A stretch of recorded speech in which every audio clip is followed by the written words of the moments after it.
Welcome back to the channel for another day out with the British Motor Vehicles Touring Group. This time we're exploring the beautiful villages and rolling countryside of the Cotswolds, so enjoy the video.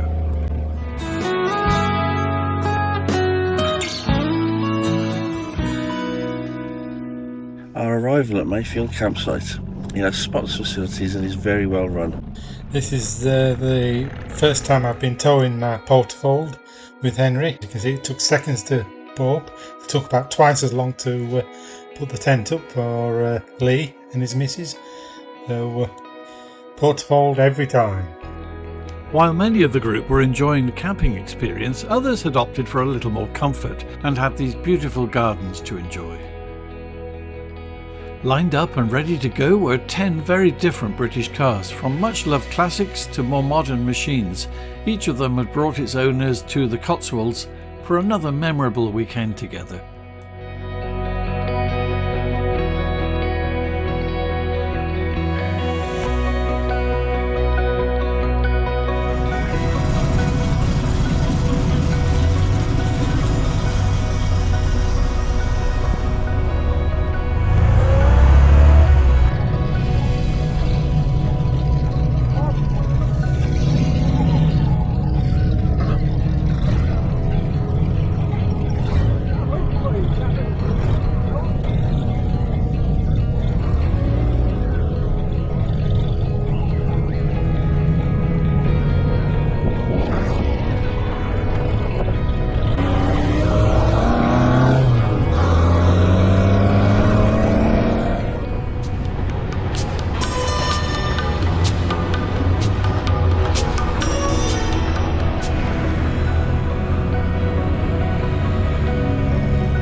Our first stop was Bourton-on-the-Water, one of the Cotswolds' best-known villages. Straddling the River Windrush, it's often called the Venice of the Cotswolds because of its series of graceful low bridges.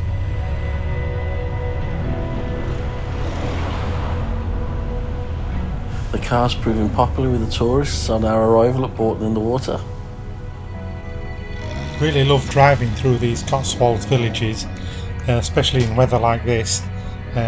Lots of people out, tourists and what have yous, all taking photographs, and when Henry drives past it's all, oh look at that old car there, start taking photographs and what have you, and waving and saying hello. Really brings a smile to people's faces. Really great for Henry to have a companion on this trip with Simon Percy and his JC Midge. Great fun.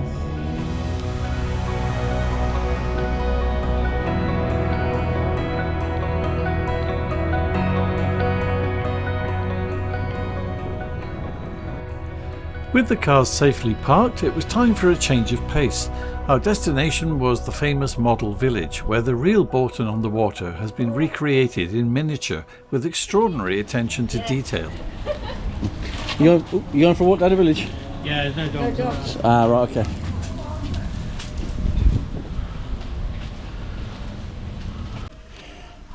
This is the only model village. It's a model of its actual village, isn't it? Yeah. Apparently, absolutely to scale and size. It's good to see these miniature houses, and there were some of them that were being constructed, so it was good to see how they actually built them. And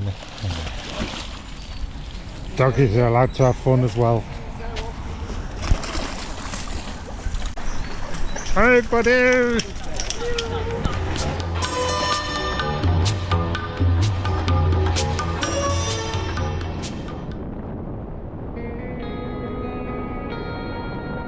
It's that old Mondeo again. Keeps turning up on our tours.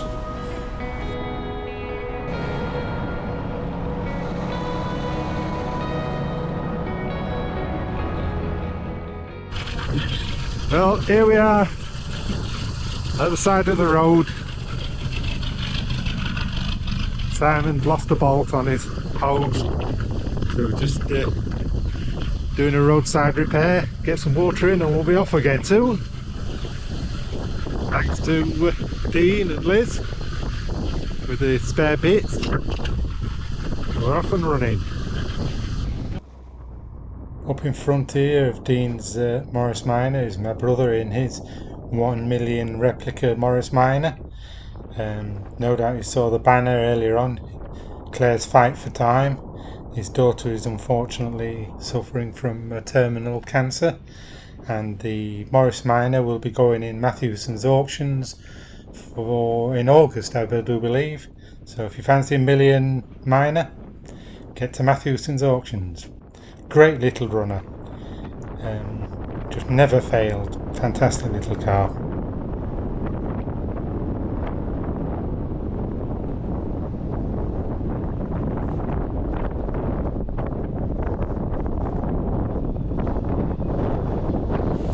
After an interesting set of detours through some of Gloucester's finest housing estates, we did eventually arrive at Holy Gelato ice cream factory.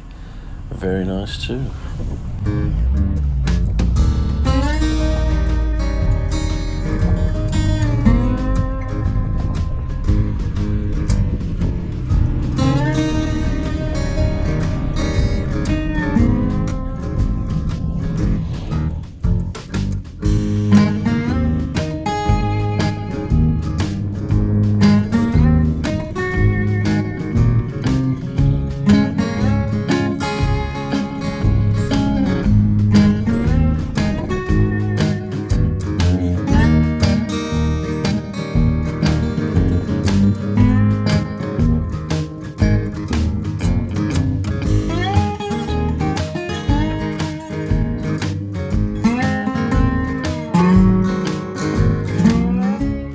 As well as making delicious ice cream, Holy Gelato is home to some remarkably sociable cattle who were very happy to greet their visitors.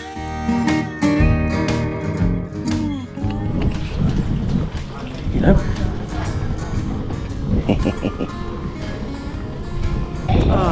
We're in a countryside. They're very friendly, aren't they?